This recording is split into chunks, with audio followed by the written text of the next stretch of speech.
Hello everyone, welcome to my another new video. তো বুঝতেই পারছো, একটা শিবরাত্রি স্পেশাল ভিডিও নিয়ে চলে এসেছি। ভিডিওটা যদিও গতকালকে নয়, ভিডিওটা হচ্ছে গত বছরের। হ্যাঁ, ভিডিওটা গত বছর আমি আপলোড করিনি, কোনো রিজন হয়তো ছিল, আমার ঠিক মনেও নেই আপাতত। কিন্তু এই বছরে ভিডিওটা আমার চোখে পড়লো, তাই ভাবলাম শিবরাত্রি স্পেশাল আজ এই ভিডিওটা না হয় আপলোড করেই দিই।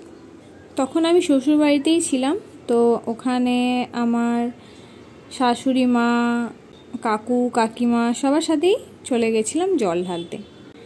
আর এই শিবরাত্রিটা জানো, আমি সেই ছোট্টবেলা থেকে একদম বলতে পারো ক্লাস 5-6-এ পড়ি, তখন থেকে করে আসছি। হ্যাঁ, তখন যদিও ওই জল না খেয়ে একবারে যে উপোস ব্যাপারটা, ওটা আমি করিনি। আর সারাদিনও থাকতে পারতাম না, মা তো উপোস করতে দিতেই চাইতো না, কিন্তু আমরা ওই মা, বড় মা সবাইকে দেখতাম, ঝোঁক করতাম যে না আমরাও করব, এই আর কি। আর এইদিকে ওই যে ফল প্রসাদ, সেটা দেখে আবার আর ওই যেন খিদে পেয়ে যেত। যাই হোক, ছোটোবেলা তো ওরকম তো হওয়া স্বাভাবিক, তবুও করেছি। আমাদের ওখানে বাড়ির সামনেই শিব মন্দির ছিল বাবার বাড়িতে, ওখানে প্রথমে জল ঢালতাম, তারপর আমাদের মাঠের ধারে একটা শিব থাকতো, ওখানে গিয়ে জল ঢেলে আসতাম। তারপরে দুপুরে বাড়ি ফিরে মা খাবার খাইয়ে দিত, বলতো এটুকুই কর, আর এর বেশি দরকার নেই। আর তারপরে তো যখন একটু বড় হয়ে গেলাম, তখন মা বড়মাদের মতনই ওরকম কখনো জল একবারে না খেয়ে, আবার কখনো শরবত, চা এসব খেয়েও উপোস করেছি। তবে এটা আমার প্রত্যেকটা বছর আমি শিবরাত্রির উপোস করে এসেছি। এই বছর আমার আর হলো না, আমি বাইরে আছি। এখানে আমি ঠিক কোথায় কি জল ঢালতে যাব বা ঠিকঠাক আয়োজনও আমার কাছে ছিল না, যার কারণে আমার এই বছরটা মিস গেল। তো পরের বছর দেখি, মহাদেব যদি আমাকে টানে, নিশ্চয়ই আবার আমি বাড়ি গিয়ে হোক বা এখানেই সব কিছু আয়োজন নিয়ে জল ঢালবো। তো দেখো, এখানে তো পুরোহিত মশাই পুজো করছিলেন। তারপর পুজোটা হয়ে যাওয়ার পর সবাই একে একে জল ঢেলে নিল, মা, কাকু, কাকিমা সবাই জল ঢাললো, আর আমি সবার শেষে, কেননা ভিডিও করব। আর দেখো, ভিডিওটা এমন করেছি ফেসটাই আসেনি, যাই হোক, নট মাইন্ড।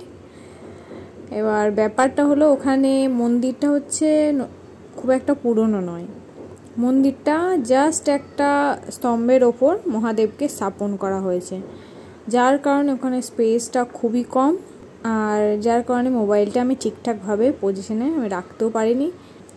আর এই শিবরাত্রির দিনটা জানো, এমন একটা দিন যেদিন তোমার খিদে বলে কিছু থাকে না। হ্যাঁ, মুখ চোখে তবে একটা ক্লান্তির ছাপ পড়ে, অবশ্যই পড়ে, না খেয়ে থাকলে যেটা হয় আর কি।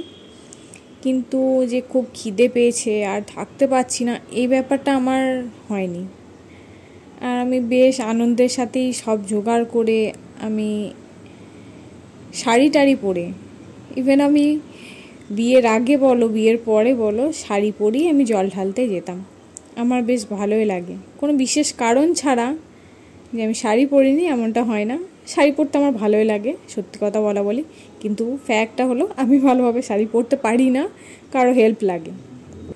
শিবরাত্রিতে জল ঢালতে পারিনি এবছর ঠিকই, কিন্তু এই ভিডিওটার মধ্যে আমার লাইফে যে ছোট ছোট স্টোরিগুলো আছে, সেগুলো তোমাদের সাথে শেয়ার করে বেশ ভালো লাগছে। পুরনো দিনের স্মৃতিগুলো যেন আবার মনের মধ্যে জেগে উঠছে। তো আজকের ভিডিওটা এইটুকুই। ভালো লাগলে প্লিজ একটা লাইক করে দিয়ে আমার পাশে থেকো। Thank you for watching this video.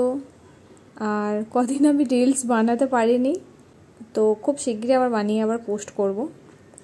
সবাই অনেকে আমার পাশে আছো, পাশে থেকো।